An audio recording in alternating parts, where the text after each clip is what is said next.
दोस्तों हमारा 17 मार्च को कक्षा 12वीं का व्यवसायिक अध्ययन बिजनेस स्टडीज का एमपी बोर्ड एग्जाम का पेपर है। लगातार तैयारी करना इसका भी हमने स्टार्ट कर दिया है, व्यवसायिक अध्ययन की भी हो गए। तो क्रम से भी जो वीडियो आएंगी आपको क्या प्लेलिस्ट में मिल जाएंगे। 12th business studies topper series 2025 के नाम से प्लेलिस्ट है, तो प्लेलिस्ट पर जाकर क्रम से वीडियो देखकर आप क्या तैयारी करते जाइएगा। ओके, इस वीडियो में दोस्तों हम देखने वाले हैं अति महत्वपूर्ण वस्तुनिष्ठ प्रश्नोत्तर, ये पार्ट 1 रहने वाला है। वस्तुनिष्ठ का दोस्तों आप भी जानते हैं कि फिक्स नहीं है कि हाँ बस 30-40 वस्तुनिष्ठ पढ़ लें तो उसी में से आपका पूरा आ जाएगा। ओके, वस्तुनिष्ठ में आपको लगातार मेहनत करनी पड़ेगी। ओके, लगातार मेहनत करनी पड़ेगी, लगातार आपको प्रैक्टिस करनी पड़ेगी। मैंने ओके, मेहनत इतना ज्यादा नहीं है, क्वेश्चन आंसर में तो आपको पढ़ना पड़ता है, वस्तुनिष्ठ में तो आपको प्रैक्टिस करनी है। ओके, अगर वस्तुनिष्ठ 1 से 2 बार पढ़ लेते हैं और पेपर में एजिटिस आएगा आपसे बन जाएगा, और पढ़ते नहीं है तो फिर अगर आ जाता है पेपर में तो नहीं बनेगा। बात तो सही है। इसका मतलब कि अगर एक बार उस वस्तुनिष्ठ को आपने देखा है, पहले पढ़ा है, तो आपसे बन जाएगा। ओके, तो मैं लगातार आपको बहुत सारे वस्तुनिष्ठ लाऊंगा, हर टाइप के वस्तुनिष्ठ लाऊंगा और प्रीवियस ईयर के कवर करा दूंगा ताकि दोस्तों आपसे वस्तुनिष्ठ बन जाओगे। तो पार्ट वाइज पार्ट वीडियो आएंगे, ये आपका पार्ट 1 रहने वाला है। तो जिंदगी से यही सीखा है, मेहनत करो रोकना नहीं है, हालात कैसे भी हो किसी के सामने झुकना नहीं है। वह झुकेगा नहीं। सबसे पहले आ जाते बहुविकल्पी प्रश्न। पहला है प्रबंध है, प्रबंध एक हमारा क्या है, तो प्रबंध दोस्तों हमारा क्या है, सामूहिक क्रिया है। नेक्स्ट हमारा क्वेश्चन है वैज्ञानिक प्रबंध के सिद्धांत किसने प्रतिपादित किए, तो वैज्ञानिक जो प्रबंध के सिद्धांत दिए थे वो दिए थे एफ.डब्ल्यू. टेलर ने। याद रखिए वैज्ञानिक प्रबंध के सिद्धांत एफ.डब्ल्यू. टेलर ने। नेक्स्ट अधिकार अंतरण होता है, तो इसका राइट आंसर हो जाए दोस्तों आपका अधिकार। अधिकार अंतरण होता है अधिकार में। नेक्स्ट है प्रशिक्षण में बल दिया जाता है, प्रशिक्षण में किस बात पर बल दिया जाता है, तो व्यवहारिक ज्ञान पर क्या है बल दिया जाता है। क्योंकि प्रशिक्षण होता किसका है, जिसका पहले सिलेक्शन हो जाए। ओके, अब सिलेक्शन उस व्यक्ति ने लिया हुआ है, एग्जाम दिया होगा, ओके, तो उसने पहले पास किया है एग्जाम, अब एग्जाम में पास किया तो समान ज्ञान तो होगा ही, उसके बाद सैद्धांतिक और सर्वांगीण ज्ञान होगा ही।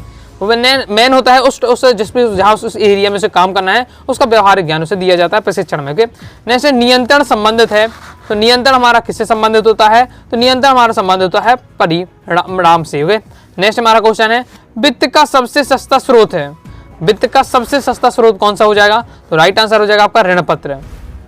पर्यवेक्षक स्तर का प्रबंध है, तो पर्यवेक्षक क्या है, निम्न प्रबंध हो जाएगा। ओके, पर्यवेक्षक है निम्न स्तर का प्रबंध है, पर्यवेक्षक निम्न स्तर का प्रबंध इंपॉर्टेंट है आपका। नेक्स्ट नियोजन परस्पर संबंधित है, तो नियोजन आपका कैसे संबंधित है, नियंत्रण से संबंधित है। आगे देख लेते हैं दोस्तों, वीडियो को लाइक जरूर कर दीजिएगा क्योंकि आपको पता है बिजनेस स्टडीज के स्टूडेंट अन्य सब्जेक्ट की तुलना में क्या कम होते हैं, लेकिन फिर भी मैं आपके लिए मेहनत कर रहा हूँ। जिससे ज़्यादा प्रॉफिट नहीं होता मुझे, उससे ज़्यादा मैं क्या है आपको कंटेंट के लिए आपकी मेहनत कर देता हूँ, उसमें लगा देता हूँ। ओके, तो आप इसलिए आप भले आप क्या है आप 1 लाइक कर सकते हैं अपनी तरफ से, तो 1 लाइक जरूर कर दीजिएगा और क्या है अपना प्यारा सा कमेंट जरूर कर दीजिएगा। ओके, नेक्स्ट है नियुक्तिकरण का संबंध है।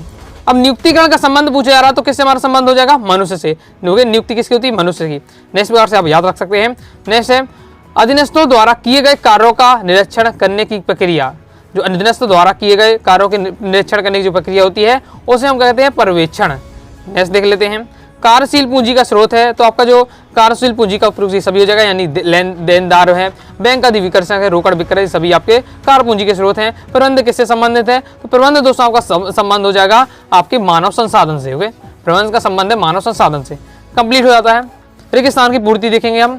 पर्यवेक्षक प्रबंध के डेडेस स्तर का कार्य है, तो निचले स्तर का कार्य है, निम्न स्तर का कार्य। अभी जस्ट मैंने आपको अभी हमने क्या विकल्प में देखा था। ओके, नेक्स्ट नियोजन डेडेस के बारे में सोचने या देखने की प्रक्रिया है, तो नियोजन क्या है भविष्य में सोचने और देखने की प्रक्रिया है। अब मैंने आपको ये क्वेश्चन आंसर में समझा था, तो कई बार क्या जो आप क्वेश्चन आंसर अच्छे से पढ़ रहे हैं तो बहुत सारे वस्तुनिष्ठ ऐसे ही आपसे बन जाएंगे। बस आपको क्या है क्वेश्चन आंसर जो भी आप पढ़ रहे हैं, जो भी कंटेंट, उसको अच्छे ध्यान से आपको पढ़ना समझना। ओके, जैसे बी केंद्रीकरण डेडेस का ही एक विकसित रूप है, तो बी केंद्रीय भारार्पण का ही एक विकसित रूप होता है। नेक्स्ट डेडेस में कर्मचारियों के ज्ञान कौशल में वृद्धि होती है, तो जो प्रशिक्षण होती है उस प्रशिक्षण में क्या है कर्मचारी के ज्ञान और कौशल में क्या है उसकी वृद्धि की जाती है। नेतृत्व के लिए डेडेस की आवश्यकता होती है, नेतृत्व के लिए क्या अनुयायियों की आवश्यकता होती है। नियंत्रण एक डेडेस चलने वाली प्रक्रिया है, तो क्या है सतत या निरंतर। नियंत्रण एक ऐसी प्रक्रिया है जो क्या है सतत चलती रहती है। नेक्स्ट देख लेते हैं प्रबंधक एक आदर्श क्या है शक्ति है, प्रबंध एक आदर्श शक्ति है। नेक्स्ट हमारा क्वेश्चन है बजट सदैव डेटा से रूप में व्यक्त किया जाता है, तो बजट हमेशा क्या है संख्यात्मक रूप में व्यक्त किया जाता है। कार बदली सबसे अधिक लोकप्रिय विधि होती है, तो प्रशिक्षण में होती है। भारत में धीमी प्रगति का प्रमुख कारण डेडेस का भाव है, तो हो जाएगा कौशल प्रबंध का भाव है। मतलब भारत का गति तो मतलब विकास तो हो रहा भारत का, धीमी गति से हो रहा, तो उसका रीजन है कि इसमें क्या कौशल प्रबंध का भाव है थोड़ा। नेक्स्ट है लेवलिंग डेडेस लोगों के लिए अनुपयोगी है तो अशिक्षित लोगों के। अब लेवलिंग मतलब क्या होता है, जो ब्रांडिंग जो हम पढ़ते हैं, लेवलिंग पढ़ते हैं, और कोई भी आपने प्रोडक्ट लिया तो उसमें इंग्लिश में सब कुछ दिया रहता है। ओके, इंग्लिश में जैसे उसके लिखा रहेगा, जैसे कोई प्रोडक्ट आपने लिया तो ये प्रोडक्ट किस चीज़ से बना हुआ है, ओके, इसकी एक्सपायरी डेट क्या है, ओके, बना कब है, तो ये सब उसमें जानकारी दे देते, साथ उसमें ब्रांडिंग रहती है उस कंपनी की। लेकिन अब उसके लिए अनुपयोगी होगा, जिसे पढ़ते ही लिखते नहीं बनता होगा, उसके लिए क्या अनुपयोगी है। ओके, जैसे विज्ञापन है तो विज्ञापन क्या कला है। ओके, अब दोस्तों हम देखेंगे सत्य में पहला हमारा प्रबंध के सिद्धांत समानतः मार्गदर्शन है तो ये आपको बिल्कुल सत्य हो जाएगा।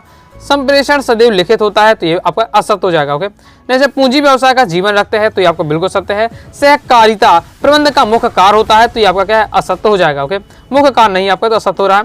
विपणन एवं बिक्री का आशय एक ही है तो आपका असत्य हो जाएगा।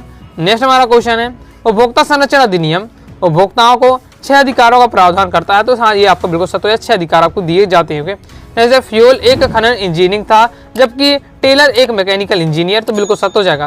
फ्यूल थे आपके वो क्या एक इंजीनियर थे और टेलर एक आपके मैकेनिकल इंजीनियर थे।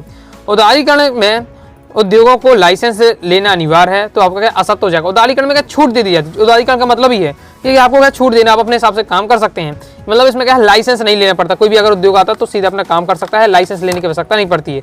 उदारीकरण का यही फायदा रहता है सब। ओके, जैसे नियुक्तिकरण क्या है, सतत प्रक्रिया नहीं है तो ये आपका क्या हो जाएगा, असत्य हो जाएगा। आगे देख लेते हैं। आगे नेक्स्ट हमारा क्वेश्चन है विचलन सदैव ऋणात्मक होता है तो आपका असत्य हो जाएगा। लाभांश संबंधित निर्णय वित्तीय प्रबंध का कार्य नहीं है तो आपका असत्य हो जाएगा। उपभोक्ता के संरक्षण हेतु कई समाज सेवी संगठन तथा उपभोक्ताओं के संगठन कार्यशील हो रहे हैं तो आपका बिल्कुल सत्य हो जाएगा। अब दोस्तों हम देखेंगे एक शब्द एक वाक्य में उत्तर। तो आगे बढ़ने से पहले बताना चाहूंगा प्रॉपर तैयारी करना चाहते हैं, ओके, मैंने आपका पीडीएफ मटेरियल प्राप्त करना चाहते हैं तो आप क्या है आप बिजनेस स्टडीज के कोर्स को ले सकते हैं। फायदा ये रहेगा इसमें all chapter important question answer, all chapter objective question answer, साथ ही previous year paper, model paper, साथ ही 2 अंक की, 3 अंक की, 4 अंक की वाले अलग से आपको क्वेश्चन दिए जाएंगे आपको, क्योंकि जो आपके बोर्ड एग्जाम के लिए बहुत ज्यादा सिलेक्टेड रहने वाले हैं। और पीडीएफ मटेरियल रहेगा मैं जो भी आपको मिलेगा, जिससे आप क्या है अच्छे से तैयारी कर पाएंगे और बार बार क्या रिवीजन भी कर पाएंगे। 90 39 53 40 79 दिए व्हाट्सएप मैसेज करके आप क्या है कोर्स के बारे में जानकारी ले सकते हो, कोर्स को ज्वाइन कर सकते हैं। एक शब्द एक वाक्य में उत्तर हम देख लेते हैं। पहला है नियोजन में सर्वप्रथम किसका निर्धारण किया जाता है तो सबसे पहले किया जाता है उद्देश्य का निर्धारण कि हमारा लक्ष्य क्या है। ओके, जब लक्ष्य पता चलेगा उसी हिसाब से हम क्या है प्लानिंग करेंगे, क्योंकि हर कोई भी हम कार्य करते हैं हर सबकी प्लानिंग एक जैसी नहीं होती, सबकी अलग अलग होती है। तो अब हम अपने कार्य के अनुसार क्या प्लानिंग करनी पड़ती है, अपने लक्ष्य के अनुसार क्या प्लानिंग करनी पड़ती है, इसलिए लक्ष्य पहले निर्धारित किया जाता है। कार्य पर प्रशिक्षण कहाँ दिया जाता है तो कार्यस्थल पर दिया जाएगा। स्थायी पूंजी से आशय कौन सी परिसंपत्तियों के निवेश से होता है तो दीर्घकालीन एवं स्थायी संपत्तियों से होता है। व्यवसाय जिसमें विशिष्ट ज्ञान की आवश्यकता होती है क्या कहलाता है, वो पेशा कहलाता है। व्यवसाय का मतलब होता है आपका जिसमें विशिष्ट ज्ञान की आवश्यकता। ओके, नेक्स्ट है दूसरी वस्तुओं के उत्पादन के लिए प्रयोग होने वाले उत्पाद कहलाते हैं तो औद्योगिक उत्पाद कहलाते हैं। सफल विपणन की आत्मा किसे कहा जाता है तो विपणन अनुसंधान को कहा जाता है। उपभोक्ता संरक्षण अधिनियम कब लागू किया गया था तो 24 दिसंबर 1986 को लागू किया गया था। विकेंद्रीकरण के निर्णय किसके द्वारा लिए जाते हैं तो अधीनस्थों के द्वारा लिए जाते हैं। जैसे स्थायी संपत्ति को क्रय करने के लिए कौन सी पूंजी प्रयुक्त की जाती है तो स्थायी पूंजी क्या है प्रयुक्त की जाती है। वेतन कौन सी अभिप्रेरणा है तो राइट आंसर हो जाएगा मौद्रिक प्रेरणा। ओके, अब जैसे अब बहुत सारे विद्यार्थी अभिप्रेरणा का मतलब नहीं जानते होंगे तो अब मैं कहूँगा अगर मोटिवेशन। ओके, तो मोटिवेशन सब जानते हैं कि मोटिवेशन यानी ओके मोटिवेशन उसी को क्या अगर कहा जाए तो यहाँ अभिप्रेरण कहा गया है। ओके, तो यानी मोटिवेशन क्या है अगर वेतन आपको मिल रही वो किसका मोटिवेशन है आपको मौद्रिक मोटिवेशन आपका है, प्रेरणा है। क्लियर है। उत्पादन का वह बिंदु जहां ना लाभ हो ना हानि हो क्या कहलाता है वो आपका सम विच्छेद बिंदु आपका कहलाता है। ऋण पत्रों का निर्गमन किस अवस्था में लाभप्रद माना जाता है तो मंदी की अवस्था में क्या लाभप्रद माना जाता है। क्रेता व विक्रेता के मध्य प्रत्यक्ष संपर्क किस श्रेणी में शामिल होता है तो व्यक्तिगत विक्रय में शामिल होता है। उपभोक्ता को वस्तु के संबंध में जानने के अधिकार को क्या कहते हैं सूचना का अधिकार कहते हैं। अब देख लेते हैं सही जोड़ी, इसकी प्रैक्टिस कर लेते हैं। इस प्रकार से दी है पहला नए आर्थिक सुधार। नए आर्थिक सुधार दोस्तों आपका क्या होना चाहिए 1991 हो जाएगा। पदोन्नति भर्ती का तो पदोन्नति भर्ती का क्या है एक आंतरिक स्रोत है। मंदी की अवस्था में तो मंदी की अवस्था में क्या हो जाता है ऋण पत्रों का निगमन लाभप्रद होता है। फिर से आपका स्थायी पूंजी तो स्थायी पूंजी हो जाएगा आपका दीर्घकालीन होती है। लागत निर्णय तो लागत निर्णय हो जाएगा दोस्तों आपका उत्पादन व्यय होता है तो 5वां हो जाएगा। ब्रांडिंग की हम बात करते हैं तो ब्रांडिंग दोस्तों क्या है वस्तु की पहचान होती है। फिर है आपका अंगुरी लता तंत्र तो अंगुरी लता तंत्र क्या है अनौपचारिक संप्रेषण है तो हो जाएगा 7वां। नेक्स्ट देख लेते हैं। नेक्स्ट हमारा कार्य का विभाजन। तो कार्य का जो विभाजन होता है वो हो जाएगा दोस्तों आपका विशिष्टीकरण कहलाता है। कार्य बदली, तो कार्य बदली हो जाएगा प्रशिक्षण विधि। नेतृत्व की बात करते हैं तो नेतृत्व हो जाएगा अनुयायी की आवश्यकता होती है नेतृत्व में। कार्यशील पूंजी, तो कार्यशील पूंजी हो जाएगा आपका चालू संपत्ति, हो गया आपका चौथा हो जाएगा। फिर आप प्रमाणकों का निर्धारण, तो हो जाएगा आपका नियंत्रण प्रक्रिया में प्रथम चरण। फिर है उत्पाद की विशिष्ट पहचान, तो ये आपकी किसमें होती है, उत्पाद की विशिष्ट पहचान क्या है, ब्रांडिंग में होगी, तो हो जाएगा आपका छठवां। फिर अफवाह है, तो अफवाह का दोस्तों आपका अनौपचारिक संगठन। तो इस प्रकार से दोस्तों मैंने क्या है इंपॉर्टेंट एकदम वस्तुनिष्ठ जो आपके सिलेक्टेड वस्तुनिष्ठ मैंने आपको तैयार कराए हैं। ऐसा नहीं बस इतना पढ़ लेते काम हो जाएगा, अभी हमें और वस्तुनिष्ठ प्रैक्टिस करनी है और आपको ज़्यादा मेहनत नहीं करनी है। उस वीडियो को ध्यान से अंदर देखते जाइएगा, सुनते हो समझते जाइएगा, बहुत सारी चीज़ें आपको पता होंगी, वो जो चीज़ें आपको नहीं पता होंगी उन्हें आपको क्या है तैयार करते जाना। काफ़ी ज़्यादा मेहनत लग जाती है आपके कंटेंट को तैयार करने में, ओके। और आप लोगों का सपोर्ट की संख्या कम रहती है, तो अपनी तरफ से आपको है पूरा सपोर्ट करना है। अपने दोस्तों के साथ वीडियो को जरूर शेयर करिएगा। तो आई होप दोस्तों आपको वीडियो पसंद आएगी, वीडियो पसंद आएगी लाइक करके सब्सक्राइब जरूर कर दीजिएगा। साथ ही दोस्तों टेलीग्राम चैनल व्हाट्सएप चैनल को ज्वाइन कर लीजिएगा। डाउट आता है कणों से आप जरूर पूछिएगा। मिलते हैं दोस्तों नेक्स्ट वीडियो में, तब तक के लिए बाय बाय।